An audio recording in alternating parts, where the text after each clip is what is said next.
بسم اللہ الرحمن الرحیم۔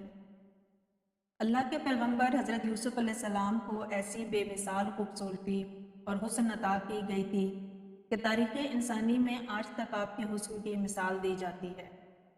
شاعر اپنی شاعری اور قصہ گو اپنے قصہ کہانیوں میں حضرت یوسف علیہ السلام کی خوبصورتی کا ذکر کثرت سے کرتے آئے ہیں۔ حسن اور خوب روئی کا کوئی پہلو ایسا نہ تھا جو آپ میں نہیں تھا۔ یوسف علیہ السلام کی نیک اخلاق، بردباری اور نرم مزاجی نے آپ کے حسن و خوبصورتی میں مزید اضافہ کر دیا تھا۔ کوئی شخص بھی یوسف علیہ السلام کو پہلی مرتبہ دیکھنے پر ہی آپ کا فرشتہ اور حسن کا قائل ہو جاتا، مگر آپ کی اس بے مثال خوبصورتی کا ایک المناک پہلو یہ بھی تھا کہ اسی حسن کی وجہ سے آپ کی زندگی بہت سی مشکلات کا شکار ہوئی، اور آپ کا حسن ہی آپ کے لیے مصائب اور آزمائشوں کا سبب بن گیا۔ حضرت یوسف علیہ السلام کے والد کا نام یعقوب علیہ السلام تھا، جو خود ایک جلیل القدر نبی تھے۔ حضرت یعقوب علیہ السلام کے 12 بیٹے تھے، لیکن یوسف علیہ السلام کی خوبصورتی اور معصومیت کی وجہ سے آپ کو ان سے زیادہ محبت تھی، اور آپ حضرت یوسف علیہ السلام کو اپنے دوسرے بیٹوں پر فوقیت دیتے تھے۔ لہٰذا حسد میں آ کر ایک دن حضرت یوسف علیہ السلام کے بھائیوں نے دور صحرا میں انہیں کنویں میں پھینک دیا، اور گھر آ کر یعقوب علیہ السلام کو جھوٹ بولا کہ ایک بھیڑیا انہیں چیر پھاڑ کر کھا گیا ہے۔ اس پر آپ یوسف علیہ السلام کی قمیض لے کر روتے روتے اپنے حجرے میں چلے گئے۔ آپ کافی عرصہ یوں ہی روتے رہے اور اپنے بیٹوں سے ناراض رہے۔ ادھر ایک قافلہ جب اس کنویں کے پاس سے گزرا تو انہوں نے یوسف علیہ السلام کو وہاں سے باہر نکالا۔ انہوں نے دیکھا کہ یہ نہایت ہی حسین و جمیل بچہ ہے، لہٰذا آپ کو مصر کے بازار لے گئے تاکہ انہیں بطور غلام بیچ کر کچھ رقم حاصل کر سکیں۔ عزیز مصر نے جب یوسف علیہ السلام کو دیکھا تو وہ بہت متاثر ہوا اور اچھی قیمت دے کر انہیں خرید لیا اور انہیں اپنے محل لے آیا۔ اس نے اپنی بیوی سے کہا کہ اس غلام کو اچھی طرح سے پرورش کرو۔ روایتوں میں آتا ہے کہ عزیز مصر کا اصل نام اطفیل ابن رہیب تھا، اور وہ مصر کا وزیر مملکت تھا، اور اس کی بیوی کا نام زلیخا تھا۔ حضرت یوسف علیہ السلام عزیز مصر کے محل میں زلیخا کی نگرانی میں پلے بڑھے اور جوان ہوئے۔ جب آپ پر عالم شباب آیا تو خوبصورتی اور حسن میں مزید اضافہ ہو گیا۔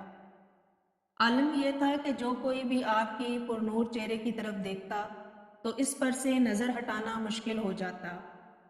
ایک حدیث میں رسول اللہ صلی اللہ علیہ وسلم نے فرمایا کہ جب دنیا بنی تو حسن کے 3 حصے کیے گئے، جن میں ایک حصہ حضرت یوسف علیہ السلام کو دیا گیا، ایک حصہ ان کی والدہ کو دیا گیا، اور ایک حصہ پوری دنیا میں تقسیم کیا گیا۔ عزیز مصر کی بیوی زلیخا آپ کی خوبصورتی اور حسن کے ساتھ دیانت، شرافت، پاکیزگی اور سچائی سے بھی بہت متاثر تھی، لیکن ابھی اللہ کو یوسف علیہ السلام کو مزید امتحانات میں گزارنا تھا۔ وقت کے ساتھ عزیز مصر کی بیوی زلیخا یوسف علیہ السلام کے حسن سے مرغوب ہو کر آپ کے عشق میں مبتلا ہو گئی۔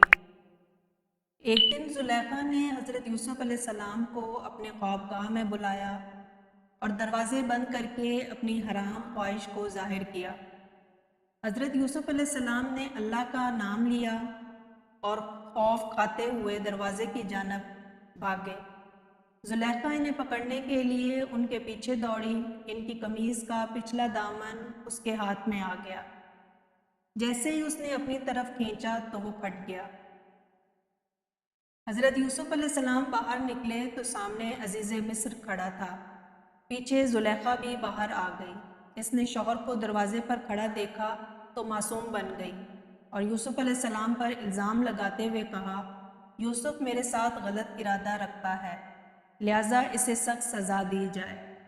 جب عزیز مصر نے یوسف علیہ السلام کی قمیض کو دیکھا تو وہ پیچھے سے پھٹی ہوئی تھی، جو اس بات کی دلیل تھی کہ یوسف علیہ السلام سچے ہیں اور زلیخا کا ارادہ غلط تھا۔